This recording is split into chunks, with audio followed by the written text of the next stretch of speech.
dedicated to empowering you with information to make positive choices and be advocates for your overall well-being. Welcome to The Health View.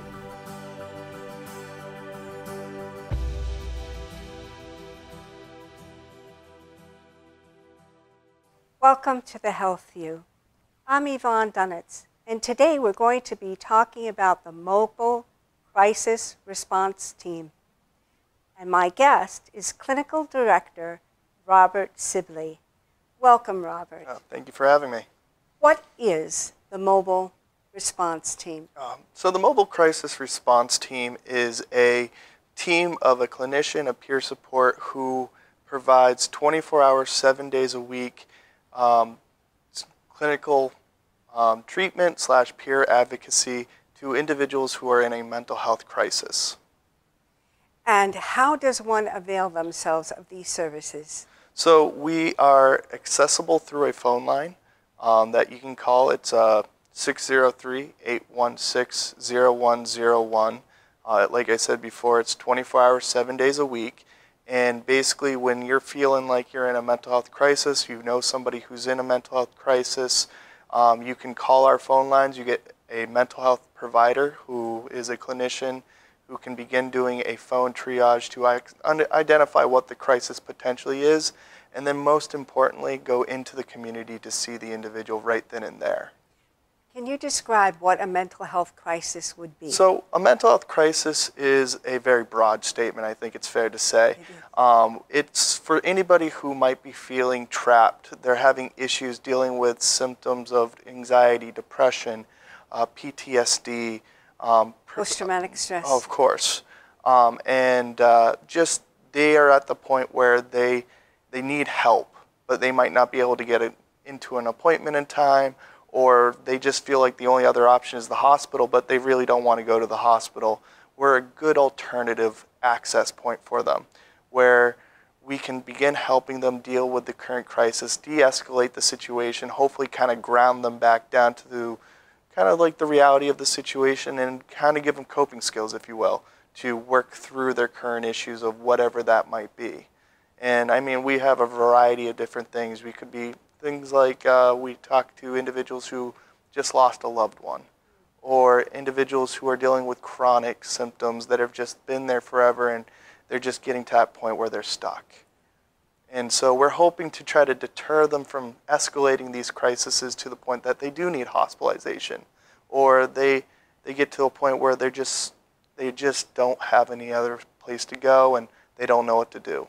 Now, are these people that would connect to this service be people that do not already have existing supports in the community? So, I mean, obviously, we're going to have a variety, I think, of individuals. It could be people that do have support systems already developed.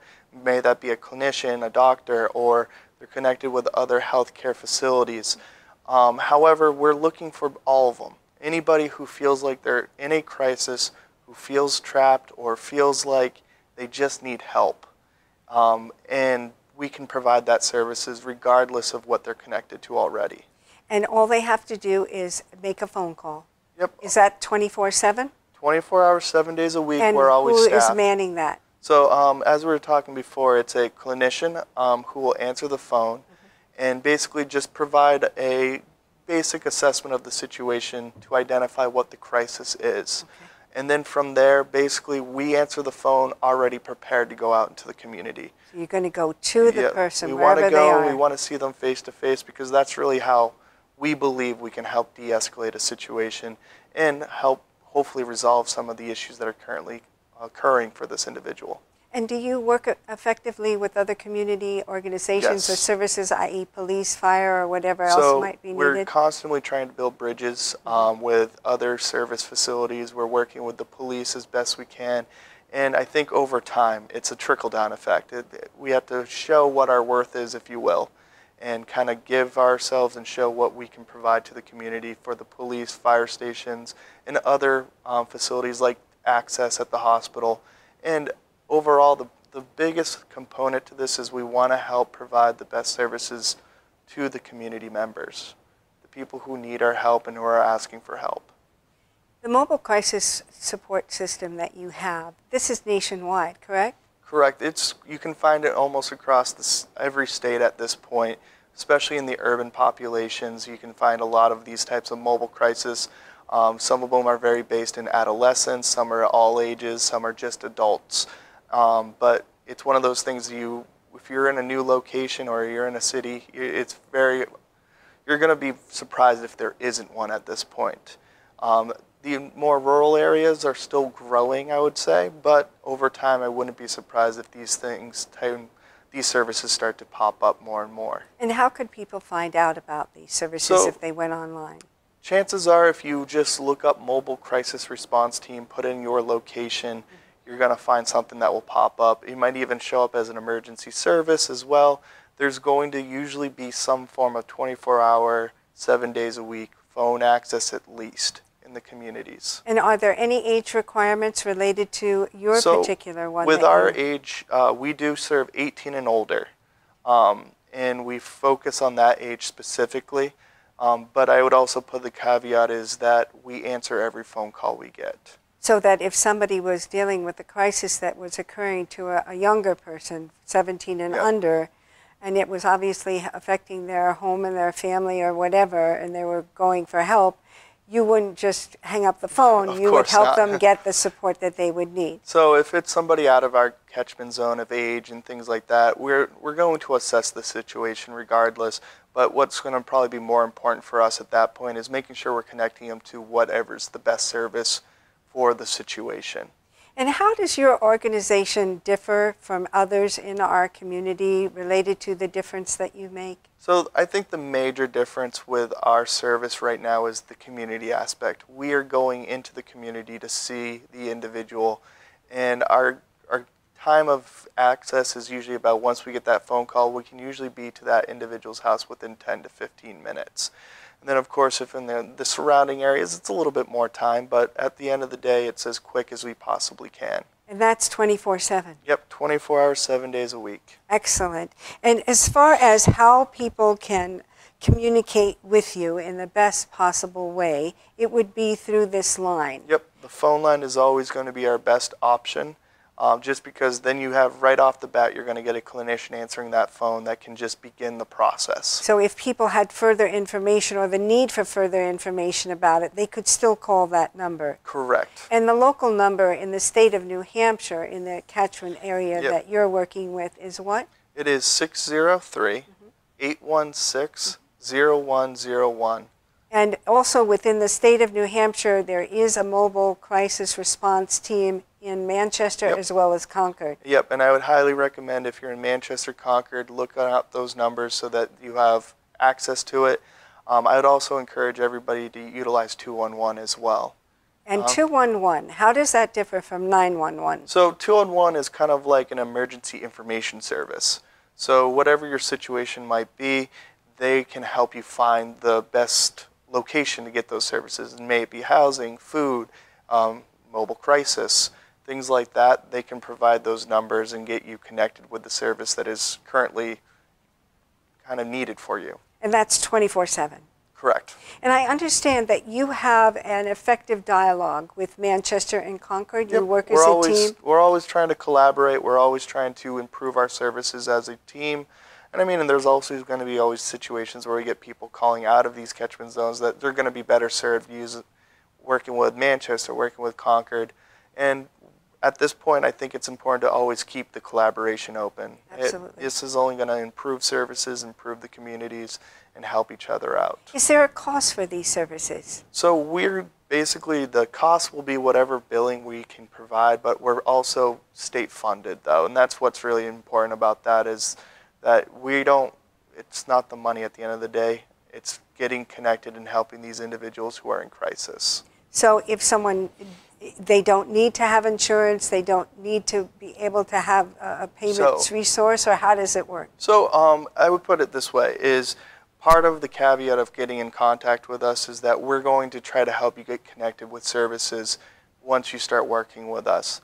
So along with with the Nashua branch specifically, we have our clinicians, our peer support workers who help out as a team, but behind the background, we also have 2 case managers who are focused on connecting the individuals with services, resources, and then and connecting them with potentially navigators as well for health insurance. So we're really trying to make it a full service kind of entry point for, especially for individuals who don't have services yet, who aren't connected because they just don't realize these things exist. They didn't know how to start the access and getting that ball rolling, if you will. So this provides them the kind of the doorway. First intervention. Exactly, just to start that process so that hopefully this first crisis will be the last crisis. And so in that first intervention, they will not necessarily receive all the services that they need, but they will receive the connection to the services that they need, as well as when you talked about anxiety or emotion, the person that goes to them is trained to be able to be calming and to help them be in a good situation to be able to get to that next step. Our major goal is to de-escalate, get the crisis under control so that the individual can start working on the real plans, the service plan, the treatment plan, the goals that they need to get their kind of the next foot forward and kind of get back on their feet, or just to get things in order again, get their ducks in a row, if you will. And I know you mentioned that it was 24/7, which would mean around the clock. Yep. But are there certain times that you find that it is utilized the most? So I would say it seems to vary between each branch, where I would say we're kind of in the learning phase for us. We've only been up and running for about a month and a half. Really? So a lot of our stuff is a lot more Q&A questions a lot of times we get. What are the types of Q&A that just kind of like, so I'm dealing with this, and could you guys kind of help us work through these types of things? And like I said, we answer every phone call. So usually if it's not a crisis, we usually can hand it off to a peer support worker, or we can hand it off to a case manager who can kind of guide them or at least navigate them in the right direction to the questions they have or the concerns they're currently presenting to them. You know, it's so important to have these mental health supports. People definitely need to know that somebody will be there for them and to help guide them through the different situations. For some of I know you said you're relatively new in this, and it's wonderful that you're providing this and that the state of New Hampshire and other states are moving forward in providing this. So within the other states, have they been doing it for a longer period of time, or are they just as new? I would say there's other states who have definitely been doing it a lot longer than us, but I think we're right in that middle ground of kind of the development of these types of programs. And the greatest challenge to provide this type of program would be what? So I would say the greatest challenge right now for us at least is we're just always trying to staff more. The more staff we have, the better we can to provide as much aid to the community as we can. And just I think it's a learning phase of kind of like how are we going to best serve Nashua as a community, the greater Nashua area, to what do they need and how can we utilize and fill those gaps of services that might be not being served right now, the population or the type of issues or whatever it might be. And from a mental health perspective related to staffing, are you tapping in with other organizations regarding their existing staffing to be able to provide the supports that are needed? So we're always working with other organizations in Nashua, building subcontracts even with like peer support services as best we can to help a nice rotation, to help with a field that can be very difficult sometimes. And we want to make sure that we're keeping the staff just as healthy and mentally strong so that they can help out and deal with these crises when they occur. Very important to provide care for the caregivers. Of course it's hugely important.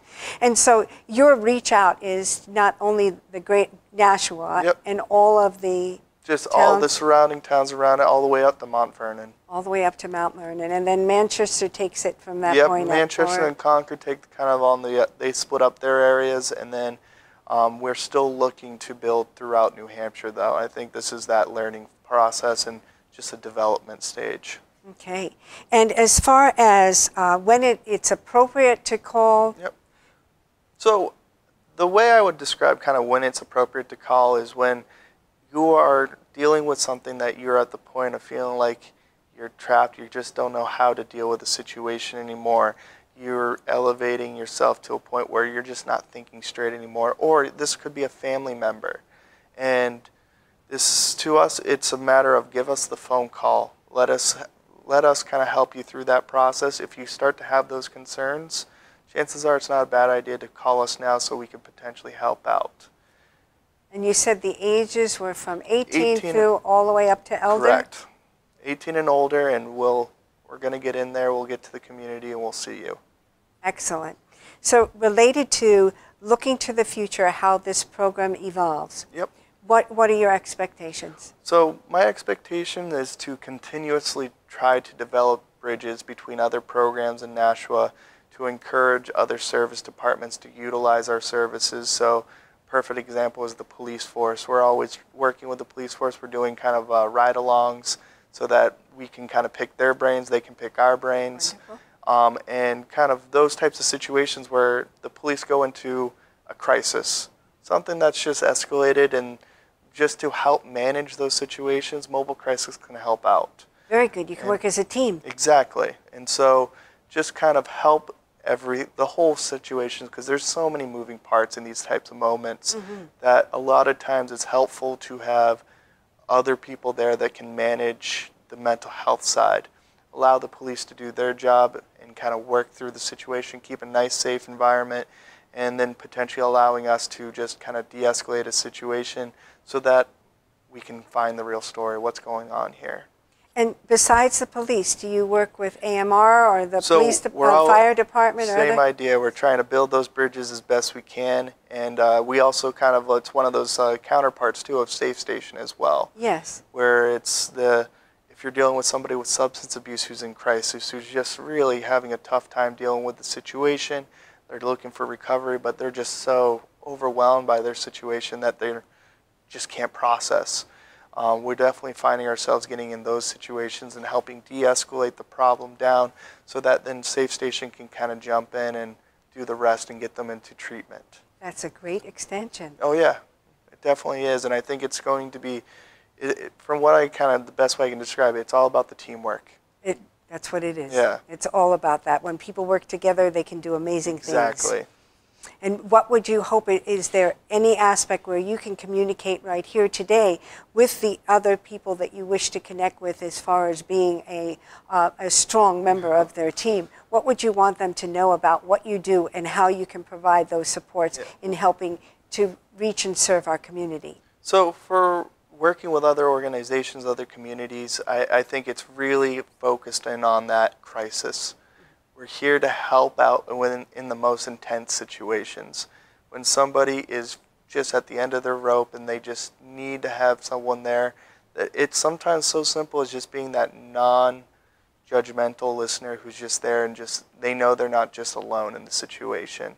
And that when they're dealing with a lot of other situations at hand, trying to find housing, trying to get set up with treatment, trying to just find outlets of safety, if you will, that can be overwhelming, and when you have other organizations trying to help them in those processes, we can be that little bit of a bridge for them to help the client stay calm during that process and just be a team for both the caseworker who might be working on the case and allowing them not to be alone in that process with somebody who's just trying to get help. And the people who are on this response team, how are they trained? What are their credentials? So we have master's level clinicians always on the phone lines, and then we also have peer support certified advocates kind of. So what a peer support really is there's somebody there to build a professional friendship real fast. Somebody who can be an advocate right off the bat, kind of let them know that, hey, they've usually been through a lot already too. They've seen it, if you will. They act on a peer level so that the individual has somebody who can go, hey, it's okay. I've been there, but you got to stay focused on what's important here. Just trying to keep them in that right state of mind while that clinician is trying to do their own assessments, trying to understand the symptomology of the situation and making a diagnosis, if you will, in certain situations, or just trying to build de-escalation coping skills for the individual so that they can find different tools to potentially provide long-term crisis management for the individual. Now, does your organization and team go out to, like the police and other organizations, to help them learn some of the de-escalation things that could help? Definitely want to get more involved in those types of situations, obviously. I think education is only beneficial. Of course. And so where we're kind of at right now is more of just developing and making sure everyone understands us, making sure they understand how to utilize us, how to call us, and trying to just kind of put us in the back of their brain so that when something does occur, they might finally, they just have that moment of maybe mobile crisis could help out in this as well. Okay, so who should make themselves avail of your services? So when it comes to making themselves available, Yes. I would say any of the community service providers, may it be the hospital, private providers, the regional counseling centers, access at the hospital when they have the individuals who just don't want to go to the hospital but need help, giving us that referral source so that we can potentially get out there and defer them and hopefully decrease those hospitalized visits so that the ED can kind of work on the crises that they really do need to focus on. And would they call that same number? Yep, same exact And number. that number is? Is 603-816-0101. And so that would be how everybody, if they happen to Yep. see anybody going through, what types of symptoms where they would be appropriate referral? So when we're talking about symptoms, we're talking about somebody who's showing mental health distress. And that would be? Something on the lines of depression, anxiety.